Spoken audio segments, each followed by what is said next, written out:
Kim Marsh was just 24 years old when she was chosen from thousands of hopefuls to join Hearsay on the first ever singing reality show, Pop Stars.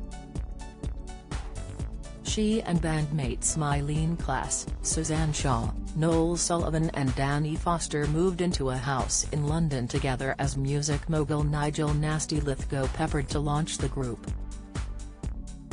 There, the Strictly Come Dancing star formed a close bond with Myleene, and the firm friends even shared a room together. Kim, 46, admitted it put her in a position that blokes would kill for, to see Myleene in the nude. Neither of us could believe we'd been selected. It felt like all my dreams were coming true. We were in a whirlwind of promotional events and photo shoots, Kim said in her autobiography, From the Heart. But the good times didn't last forever, with Kim sensationally quitting the band in February 2002 after arguments with Myleene. Hearsay's debut single Pure and Simple became the UK's fastest-selling #1 since records began, shifting a staggering 500,000 copies in the first week. It was followed up with a sellout tour and a #1 album, Pop Stars, but Kim was seriously fed up by this point.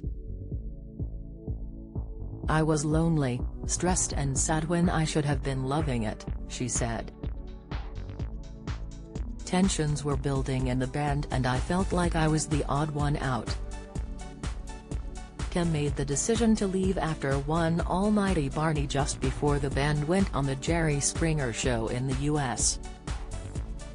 "Me and Myleene had a slanging match but someone split us up as we were due to go on air," wrote Kim in her 2013 autobiography. "Have you got a story to share? We want to hear all about it. Email us at yourmirror@mirror.co.uk." Going on to perform our single was horrible. "At one point, me and Myleene had to put our arms around one another. It was so fake and I hated every minute of it. We had been overheard arguing by staff at the studios and the following day our row was all over the newspapers. We managed to put it behind us but the niggles remained. I wish we'd been able to explain honestly how we were feeling. But the problems festered." According to a report by the People at the time, the row erupted over Kim's suspicions that Myleene has been slagging her off to the other bandmates. In turn, Myleene apparently told Kim that the band thought she had got too big for her boots. The row reportedly ended with a pair nose-to-nose in a corridor with a furious Kim accusing Myleene of constantly getting her TS out. For Kim, the final straw was when a separate story was leaked to the papers, which Kim was told was leaked by someone in the band. Feeling utterly betrayed, when asked for a comment, the former Coronation Street star told the newspaper that she quit. "I'm sorry I quit through a newspaper rather than sitting down with the rest of the band.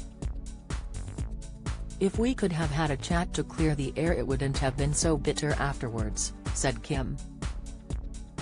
Apart from a few texts and a chat at a TV awards in 2006, Kim had no real contact with Myleene until her son Archie died in February 2009. Kim and then-partner Jamie Lomas, of Hollyoaks fame, lost their little boy shortly after he was born at 18 weeks early. Despite her fractious past with Myleene, she was one of the first to reach out to support Kim. "We hadn't really kept in contact but, being a mum herself, Myleene rang to see how I was," Kim wrote. "We were both in tears on the phone and, in the days after Archie's death, we talked more and more. Myleene really was there for me. she helped me choose the music for Archie's funeral and sent the most beautiful bouquet of flowers to the crematorium.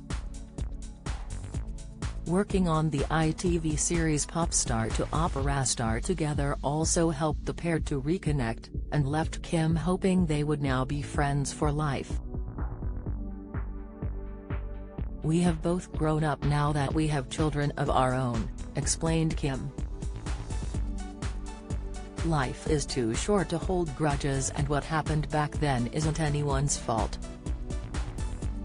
I am determined not to let anything or anyone come between us again." It was Kim who actually came to Myleene's defense when she received a fierce backlash for her ITV show on being a single mom in June 2016.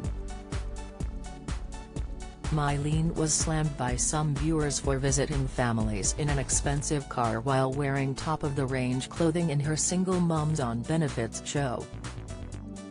Speaking out in support of her former bandmate, Kim admitted she could not grasp the criticism aimed at Myleene. Some viewers said that because she hadn't been in the position of being a single mom who has struggled financially, then she couldn't understand the women she interviewed, Kim told OK! magazine. "I actually do think you can empathize with people while not being in their position. If Myleene had said it was as tough for her as a single mom being in a privileged position as it is for women with little money, then I'd understand the criticism, but she wasn't saying that." There are event talks that relations between Kim and Myleene are so good now that they planning a very exciting reunion. Before the second national lockdown, Hearsay reportedly held secret talks over a comeback. It was reported that the group are thinking of marking the 20th anniversary of them winning ITV reality show Pop Stars. Kim set up a WhatsApp group with Myleene and their fellow former bandmates to exchange messages about a potential reunion. It remains to be seen whether the band will get back together, but it's clear that Kim and Myleene have certainly settled their differences. Strictly Come Dancing continues tonight at 6:30 p.m. on BBC One. Which couples' performances are you enjoying the most on this year's Strictly Come Dancing? Have your say in the comments section below.